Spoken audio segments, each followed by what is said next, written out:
इस देश में अगर बिहार की जाति जनगणना को रोड मैप माने तो SC ST OBC किसान समाज के लोग 90 से 95% हैं।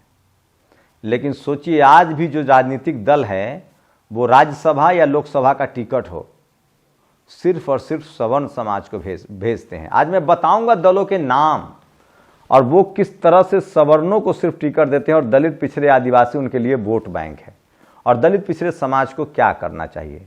नमस्कार, मैं शंभू कुमार सिंह और आप देख रहे हैं नेशनल दस्तक। देश आजाद हुआ, सबको वोटिंग राइट्स मिला। आप सबको पता है वोट के अधिकार के लिए कितना बाबा साहब को संघर्ष करना पड़ा। कुछ लोग कह रहे थे कि पैसे वाले लोग वोट दें जो टैक्स देते हैं, कुछ लोग कह रहे थे कि जो पढ़े लिखे हैं वो वोट दें, कुछ लोग तमाम तरह की बातें कर रहे थे। लेकिन सोचिए डॉक्टर अंबेडकर ने सबको एक वोट का अधिकार दिलवाया।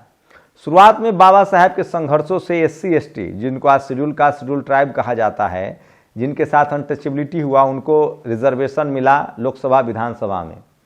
तो रिजर्व सीट पर लोग अपने नौकरों को चुनाव जिताते थे और जो किसान जातियां हैं, जाट, पटेल, मराठा, गुर्जर और खासकर OBC की जातियां, कुर्मी, यादव, कुशवाहा, इनका तो कोई नाम लेवा नहीं था। राजनीति में इनकी कोई चर्चा ही नहीं होती थी।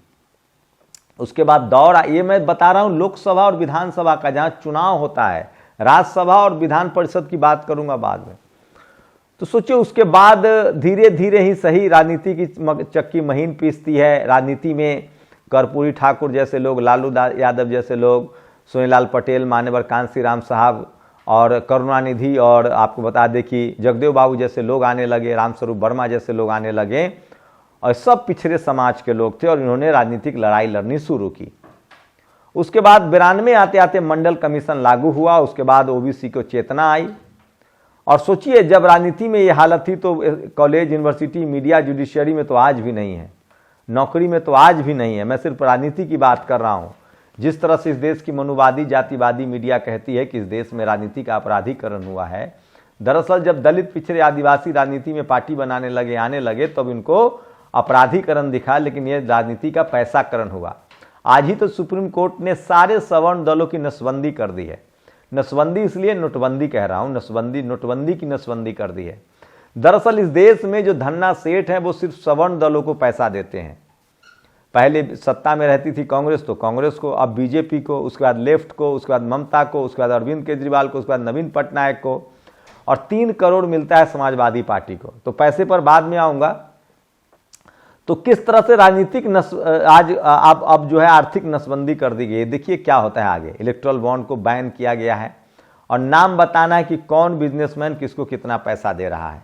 और सवाल है कि दलित पिछड़े आदिवासी के दलों को Sapa, Baspa, RJD, JDU, JMM, DMK को ये लोग पैसा क्यों नहीं देते हैं? जाति की वजह से या पार्टी की वजह से? जाति की वजह से, क्योंकि इनकी विचारधारा सोशल जस्टिस है। तो 90 के दशक तक OBC का कोई नाम लेवा नहीं था। SC ST सीट पर लोग अपने नौकरों को चुनाव जिताते थे। लेकिन सोचिए राज्यसभा और विधान परिषद में, जहां राज्यसभा वो जगह है जिसको ऊपरी सदन ये लोग कहते हैं और राज्यसभा वो जगह है जहां विधायक चुनते हैं या पार्टी तय करती है कि कौन आदमी जाएगा राज्यसभा। तो सोचिए आज भी, अब जबकि दलित पिछड़े के को चेतना आई है तो रिजर्व सीट पर भी चुनाव लड़ रहे हैं और OBC के लोगों को संख्या में टिकट मिल रही है। ठीक ठाक देना पड़ रहा है, मजबूरी है देना पड़, लेकिन अभी भी 50% से ज़्यादा नहीं, जबकि आबादी 90% है। आज भी 10% सवर्णों के हिस्से में 80-90% टिकट जा रहे हैं। लेकिन राज्यसभा और विधान परिषद की बात कर रहा हूँ। सोचिए इस बार की बात कर रहा हूँ 2024 की, जब राहुल गांधी जाति जनगणना और की बात हो रही है, सोशल जस्टिस की बात हो रही है। आज भी आम आदमी पार्टी की दिल्ली में 3 और पंजाब में 1 भी गैर सवर्णों को उसने राज्यसभा मेंबर नहीं बनाया है। यह आम आदमी पार्टी का रिकॉर्ड है। दूसरे नंबर पर ममता बनर्जी आती हैं। वो मुस्लिम समाज के 1-2 लोग बनाती हैं, लेकिन दलित पिछड़े के लिए उनके यहां भी जगह नहीं है और वहां तो जाति की कोई बात ही नहीं है। लेफ्ट जहां कांग्रेस बीजेपी रही है, जाति जनगणना या जाति की समझ लोगों में नहीं भरी है, सोशल जस्टिस की समझ नहीं भरी है। और सोचिए ज्योति बसु तो OBC आरक्षण के खिलाफ था, लेकिन अब धीरे धीरे पश्चिम बंगाल में बीजेपी अपना पॉलिटिकल दायरा बढ़ाने के लिए दलित पिछड़े आदिवासियों को आगे कर रही है, लेकिन ममता बनर्जी नहीं दे रही है। मैं पश्चिम बंगाल की बात कर रहा हूं। इक्का दुक्का वो मुसलमानों को देते हैं, लेकिन सोचिए उनके लिए ब्राह्मण, ड्रेको, बड़ायन अभी घोष, राजदीप सरदेसाई की पत्नी, शत्रुघ्न सिन्हा, लेकिन SC ST OBC जो उनको वोट देते हैं आदिवासी, उनके लिए उनके पास राज्यसभा की सीटें नहीं हैं। तो दूसरी नंबर की नवीन पटनायक के भी लब्बो लुआब यही स्थिति है, इक्का दुक्का भी नहीं देने के लिए तैयार हैं। उसके बाद बात आती है कांग्रेस की। कांग्रेस अभी भी सोचिए बिहार में OBC ने दो OBC को भेजा है और उन्होंने अपनी पार्टी को खड़ा करने वाले सुशील मोदी का टिकट काट दिया, लेकिन कांग्रेस ने फिर अखिलेश प्रसाद सिंह को चुना है और RJD ने अब जाकर एक OBC चुना है और एक सवर्ण, तो नहीं तो उनका भी वही स्थिति होती थी। और अखिलेश यादव ने तो सोचिए, उसके बाद नंबर आता है अखिलेश यादव का। अखिलेश यादव ने 2 सवर्ण और 1 शेड्यूल कास्ट को लड़ाया है, जिसमें वोटिंग होगी तो शेड्यूल कास्ट वाला तीसरे नंबर पर हार जाएगा। इसी तरह का खेल मध्य प्रदेश में कांग्रेस ने किया था। फूल सिंह बरैया को तीसरे नंबर का कैंडिडेट बनाया था, 1 नंबर के कैंडिडेट दिग्विजय सिंह थे। तो सोचिए सवर्ण दल तो मतलब सबसे ज्यादा 2024 का आंकड़ा उठाए तो आम आदमी पार्टी सवर्णों को राज्यसभा भेजती है, मतलब सवर्णों का पक्का दल सबसे ज्यादा अरविंद केजरीवाल है। दूसरे नंबर पर ममता बनर्जी है, तीसरे नंबर पर नवीन पटनायक, चौथे नंबर पर कांग्रेस, 5वें नंबर पर सपा, 6ठे नंबर पर RJD, 7वें नंबर पर कांग्रेस तो नाम ही मत लीजिए। लेकिन इस मामले में मायावती जी का कोई सानी नहीं है, विधान परिषद हो या राज्यसभा हो। उन्होंने हमेशा सोशल जस्टिस और तमाम वो लोग जो गरीब लाचार परिवारों से थे और जो राजनीति में बड़ी लकीर खींच रहे थे, आंदोलन के साथी थे, चाहे वो अशोक सिद्धार्थ हो, चाहे वीर सिंह हो, या रामजी गौतम हो, या अभी विधान परिषद में अंबेडकर साहब हो। ऐसे तमाम लोगों को BSP ने राज्यसभा भेजा है, जहां चुनाव नहीं लड़ने होते हैं, पैसा। तो सोचिए कितनी बड़ी मार है। दलित, पिछड़े, आदिवासी, किसान, अल्पसंख्यक के लोग पैसा है नहीं, चुनाव लड़ नहीं सकते, क्योंकि पैसे का राजनीतिकरण, पैसाकरण हुआ है, राजनीति का अपराधीकरण नहीं हुआ है। और राज्यसभा और विधान परिषद में उनको भेजा नहीं जाता है, और उसमें भी जो सामाजिक आंदोलन से जुड़ा हुआ हो, लड़ने भिड़ने वाला हो, उनको तो भेजा ही नहीं जा सकता है।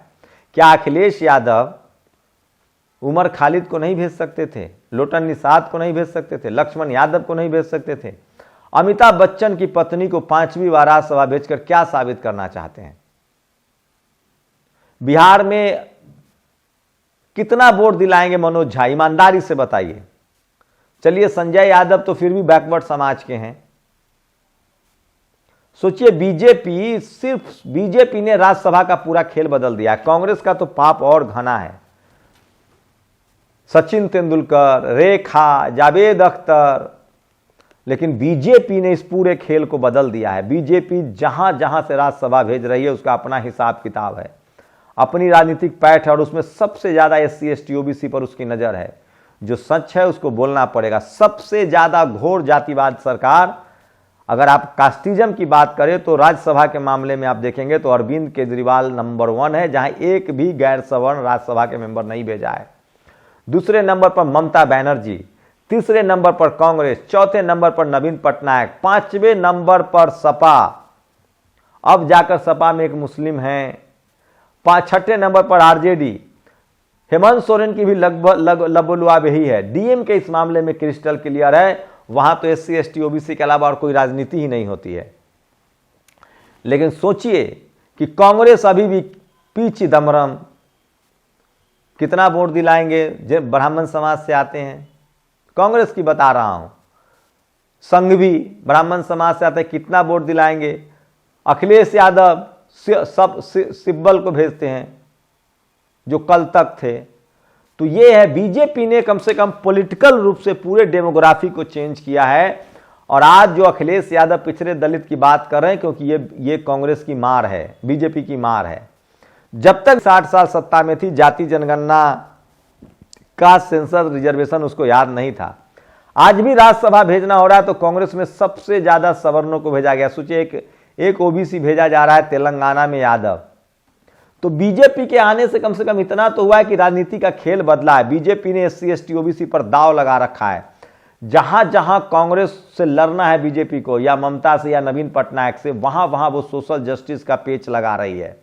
मान्यवर कांसीराम साहब के फॉर्मूले पर राजनीति कर रही है और वो ममता बनर्जी को हराएंगे इस बार। सबसे ज्यादा बीजेपी को सीट आएगा इस बार देखिएगा बंगाल में। नवीन पटनायक तो उसके दोस्त हैं, उसके बाद भी वहां उसको टक्कर देंगे। तो आज भी इस देश में दलित, पिछड़े, आदिवासी, किसानों के लिए, अल्पसंख्यकों के लिए, अल्पसंख्यक समाज के लोग तो फिर भी आते हैं, लेकिन अल्पसंख्यकों के लिए आज भी राज्यसभा और विधान परिषद के सीट मुश्किल है। और उसमें सबसे आज 2024 के लिहाज से बात करें तो सबसे बड़े सवर्णों का जो अड्डा है राज्यसभा में भेजने में वो है आम आदमी पार्टी, दूसरे नंबर पर ममता बनर्जी, तीसरे नंबर पर कांग्रेस, चौथे नंबर पर नवीन पटनायक, पांचवें नंबर पर सपा, छठे नंबर पर आरजेडी, सातवें नंबर पर जेएमएम, 10वें नंबर पर तमाम ऐसे दल हैं जेडीयू, वो भी सवर्णों को भेजती है। लेकिन नंबर 1 पर है बीएसपी जो सिर्फ गैर सवर्णों को भेजती है, और नंबर 2 है आपको बता दें डीएमके। तो बीएसपी के पास तो अभी है नहीं कोई विधानसभा में संख्या, तो डीएमके नंबर 1 और आप बीएसपी अभी भेज नहीं पाएगी। तो ये है स्थिति, और ये बहुजन समाज के लिए मैं बार बार कह रहा हूं, आपको राजनीतिक रूप से, सामाजिक रूप से सचेत कर रहा हूं। और वहीं अब दूसरी खबर सोचिए, आज किस तरह से सुप्रीम कोर्ट ने इलेक्ट्रल बॉन्ड पर रोक लगा दी और कहा है कि 2018 से अब तक जो चंदा मिला उसका हिसाब दीजिए। तो सोचिए कोई भी राजनीतिक जो इस देश का जो धन्ना सेठ है वो बीएसपी को चंदा नहीं देता है, आरजेडी को चंदा नहीं देता है, जेडीयू को भी चंदा नहीं देता है, जेएमएम को भी नहीं देता है, डीएम को भी नहीं। वो सिर्फ झोला भर भर कर पहले नंबर पर उसकी पसंद है बीजेपी, दूसरे नंबर पर कांग्रेस, दूसरे नंबर पर ममता बनर्जी, तीसरे नंबर पर कांग्रेस, चौथे नंबर पर लेफ्ट। लेकिन सपा, बसपा, आरजेडी, जेडीयू को ये लोग पैसा नहीं, तो जो आपको पैसा नहीं देता होगा वो समाज आपको वोट देगा। लेकिन ये तमाम हमारे जो बहुजन लीडरशिप वाली पार्टियां हैं, सपा, आरजेडी, जेडीयू, जेएमएम, ये सब सवर्णों को राज्यसभा और विधान परिषद भेजते हैं। तो आपको क्या लगता है कि क्या वोट आपको दलित, पिछड़े, आदिवासी, 90-95% दलित, आदिवासी है इस देश में, जिस दिन चाहे वो अपने निर्दलियों को चुनाव जिताकर देश में सरकार बना लेंगे और राज्यसभा और लोकसभा भेज देंगे। इसलिए मैं कह रहा हूं देर ही सही लेकिन होगा। इसलिए मैं आपको अपडेट कर रहा हूं कि अरविंद केजरीवाल ने अब तक किसी गैर सवर्ण को राज्यसभा नहीं भेजा है। कांग्रेस का पाप तो अब सब जानते हैं, लेकिन बीजेपी ने पूरा खेल बदल दिया है। तो आज दलित, पिछड़े, आदिवासियों को राज्यसभा भेजने में अगर सबसे ज्यादा आगे कोई पार्टी है, चूंकि बीएसपी के पास संख्या नहीं है, डीएम के पास संख्या कम है, तो बीजेपी नंबर 1 पर है, जो एससी, एसटी, ओबीसी और किसानों को संसद भेज रही है, भरे वोट के लालच में ही हो। तो पॉलिटिकल डाइवर्सिटी को बीजेपी तो बढ़ा रही है, लेकिन सबसे बड़ी चिंता की बात है कि बीजेपी इसके बाद भी अगर चुनाव हारेगी तो उसकी वजह है जातिवाद, मनुवाद। जो जातिवादी, मनुवादी लोग हैं वो media, judiciary, college, university, bureaucracy, business, cinema, sports, जो पावर सेंटर्स हैं, नौकरियां, कॉरपोरेट बिजनेस, पीएसयू कंपनियां, वहां मनुवाद, जातिवाद हावी है। और उसको बीजेपी अगर नहीं कंट्रोल कर पाएगी तो एससी, एसटी को और ओबीसी को संसद और विधानसभा भेजने से चुनाव नहीं जीत पाएगी। एससी, एसटी, ओबीसी के राजनीतिक नेताओं का तो डाइवर्सिटी देना ही पड़ेगा, उसकी जनता का भी भला करना पड़ेगा, तभी आप जीत पाएंगे। लेकिन अभी फिलहाल पॉलिटिकल डाइवर्सिटी में बीजेपी सबसे आगे है, सोशल डाइवर्सिटी में वो सबसे पीछे है। आप लोग अपनी प्रतिक्रिया जरूर दीजिए। शुक्रिया। नेशनल दस्तक की आपसे गुजारिश है कि अगर इसको बचाना चाहते हैं तो नेशनल दस्तक को सब्सक्राइब करने के लिए रेड कलर के सब्सक्राइब बटन को दबाएं, फिर बेल आइकन की घंटी दबाएं। नेशनल दस्तक को बचाने के लिए बहुत जरूरी है कि हर खबर को शेयर करें, लाइक करें, कमेंट जरूर करें।